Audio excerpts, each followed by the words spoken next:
Bonsoir, ça marche pas. Bon, bah bonsoir. Ça fait du bien de voir cette salle remplie, pleine de monde pour voir Paul Verhoeven en chair et en os.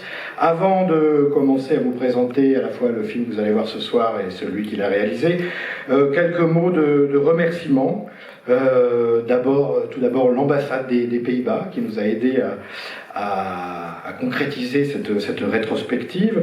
Notre, évidemment, tutelle, le ministère de la Culture et le CNC, nos grands mécènes, Chanel, ainsi que la Fondation Ghan pour le cinéma, et je salue la présence de Claude Zawati, président de la Fondation et directeur général de Ghan Assurance, qui est dans la salle.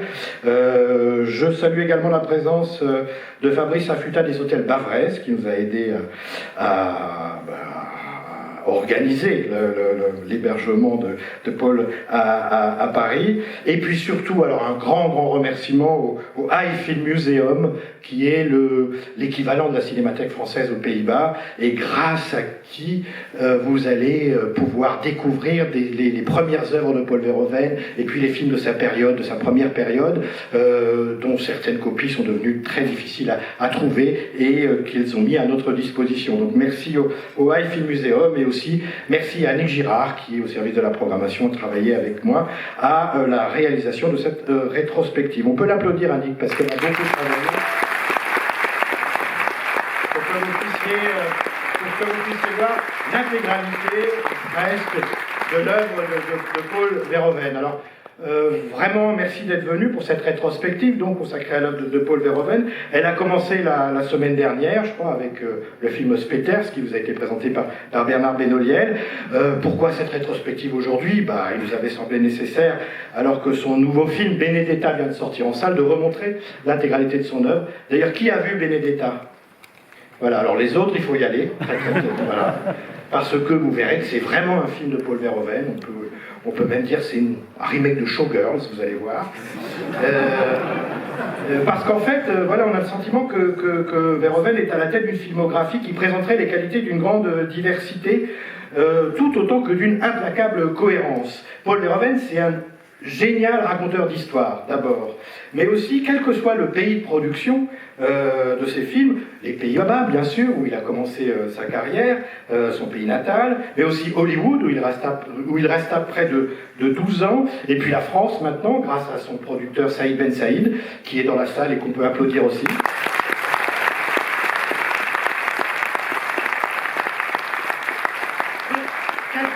Le pays de leur production, quelle que soit la géographie de ces récits, les quartiers populaires de Rotterdam, les collines chics de Hollywood, les planètes peuplées d'arachnides mortels, la France pavillonnaire contemporaine, quelle que soit donc la géographie de ces films, quelle que soit l'époque abordée par son cinéma, l'Europe dévastée par la guerre au XVIe siècle, l'Italie du XVIIe siècle, encore une fois, la planète Mars. Paul Verhoeven, quelle que soit la géographie, quelle que soit l'époque de ses films, il me semble que Paul Verhoeven observe tous ces univers avec l'œil d'un entomologiste précis, d'un naturaliste, mais vraiment un naturaliste au sens scientifique du terme, c'est-à-dire celui qui étudie le comportement des espèces animales. Il décrit, en fait, tous ces films décrivent un monde de prédateurs en lutte tout à la fois pour leur survie et la conquête du pouvoir. Et parfois la conquête du pouvoir étant la condition de leur survie. Son œuvre pourrait se définir comme une approche concrète des corps, perçus dans leur matérialité biologique et physique, et matérialité biologique et physique qui donnent aussi leurs limites. Les corps chez Verhoeven sont des corps éructants, vomissants, pissants, éjaculants. Il a été l'un des seuls, peut-être le dernier, à prendre Hollywood à son propre piège et à subvertir les images produites par cette grande fabrique des rêves et des cauchemars planétaires. Il tient peut-être, il y a une chose qui est très présente dans son cinéma, qui vient, je crois, de la peinture hollandaise, qui est son goût pour les vanités. Voilà, il y a dans son film toujours un moment où un crâne, un squelette, vient nous rappeler aussi la dimension éphémère de la vie et les limites de l'existence humaine. Je crois que on va notamment le voir dans le film que vous allez voir ce soir, qui est sans doute le film qui le plus radicalement et avec les moyens d'Hollywood renverse totalement le système hollywoodien. C'est Starship Troopers. Paul Verhoeven nous a fait l'honneur et l'amitié d'être parmi nous ce soir. Mesdames et messieurs, je vous prie d'accueillir chaleureusement Paul Verhoeven.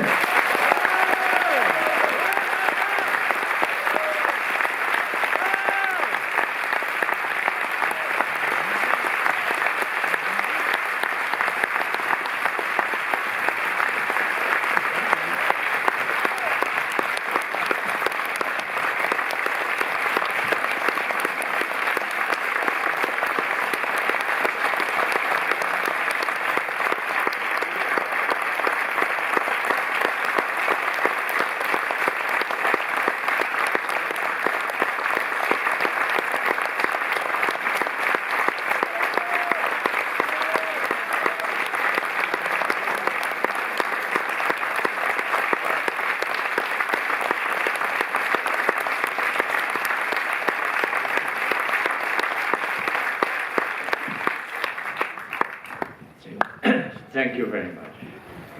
That was wonderful. So, it's clearly not Benedetta that you're going to see. C'est clairement pas Benedetta que vous allez voir ici ce soir. It's a bit different. C'est un peu différent. And I won't talk too much about it because we're going to discuss it after you have seen the film. Et je ne vais pas en parler beaucoup maintenant puisque nous allons en discuter après la projection quand vous l'aurez vu. The film was shot in 1996 and released in the United States in 1997. Le film a été tourné en 96 et est sorti aux États-Unis en 97. Starship Troopers is written by the same writer that wrote Robocop. Starship Trooper est écrit par le même scénariste que celui de Robocop. The same composer, Basil Poledouris. C'est le même musicien-compositeur. Unfortunately, not with us anymore. N'est plus malheureusement avec nous. I feel that, let me put it in different terms. When the film came out in the United States, Quand le film est sorti aux États-Unis,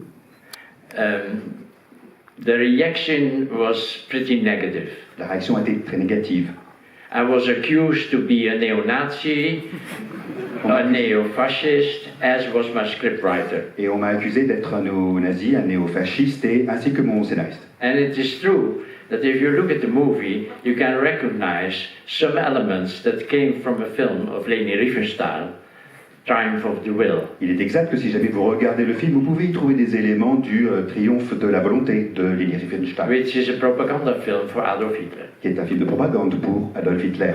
You might also notice that in the beginning of the movie, Michael Ironside, who is the teacher of the main character, Caspar Van Dien, who says things that are close to what you can read in the book of Adolf Hitler wrote in 1925.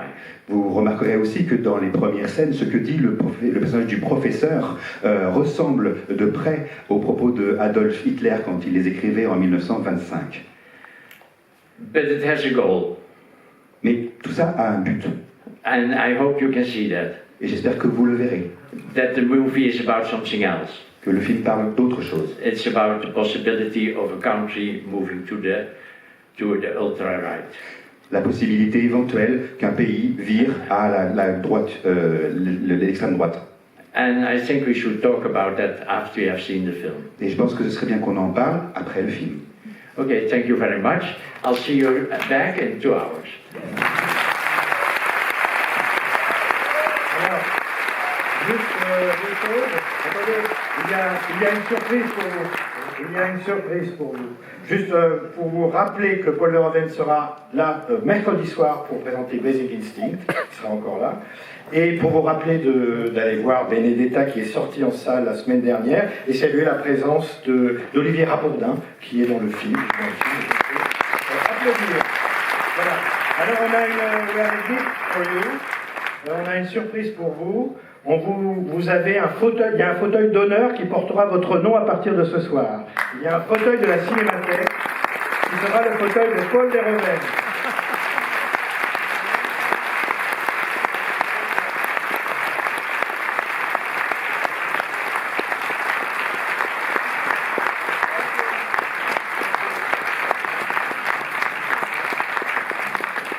And thank you, Cinematheque.